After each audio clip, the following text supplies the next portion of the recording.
A very heart-touching story. My two families. On the first day of the new school year, I was feeling nervous. Some of my friends were in my class, but I didn't know the rest of the children very well. Our teacher, Miss Anderson, had just come to our school. I hoped she would like me.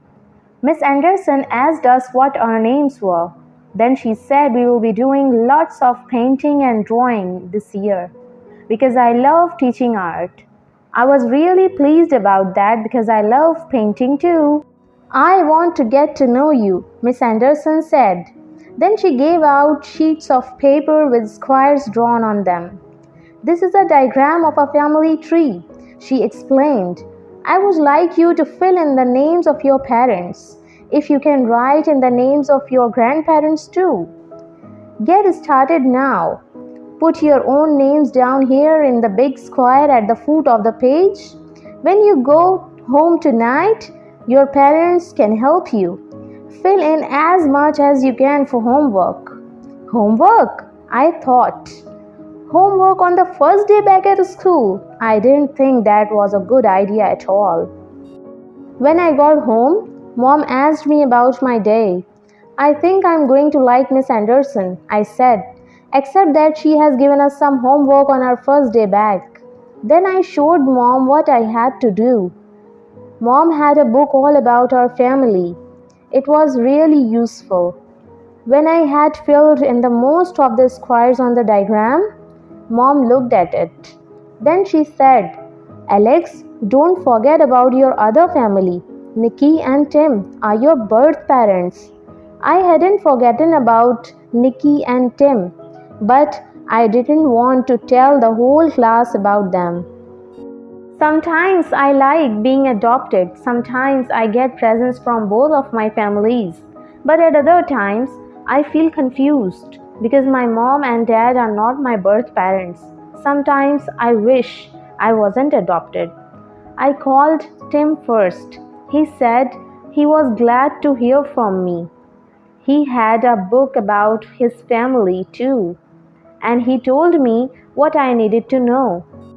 After that, I called Nikki. She couldn't remember the names of all her grandparents, but she called me back later. She had found out the names of two of them, and she even had some dates. The next day, when I got to school, I still didn't want to tell everyone in my class about my two families. I didn't want all the children to know that I was adopted. So I decided to talk about my parents, mom and dad, and not about Nikki and Tim. Miss Anderson put everyone's name in a box. When she drew out our names, we had to stand up and talk about our family trees. A boy named Harry told us he had been born far away in another country. He had lived in an orphanage for most of his life. He told us all he could remember about the orphanage.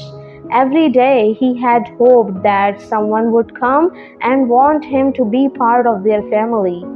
Miss Anderson said how lucky he was that his parents had chosen him.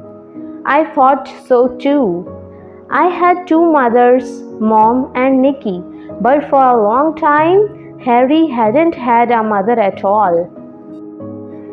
It was my turn next. After hearing Harry's talk, I felt much braver. I decided to show the class both of my family trees and to tell everyone I was adopted. I held up my first family tree and told the children about Mom and Dad. I told them about my grandmother too. She is a well-known painter, and some of her paintings are put in art shows.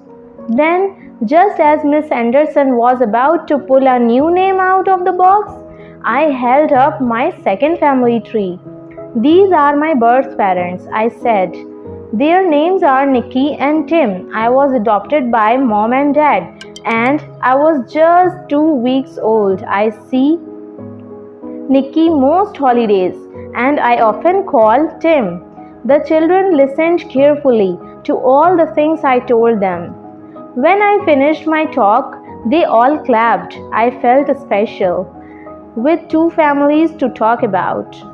Then Miss Anderson said that she was like me because she had been adopted too. That made me feel extra special. When I got home, I rushed in to tell Mom about my talk. I gave her a big hug. Thanks for adopting me, I said. I love having two families. For more unique stories, don't forget to subscribe.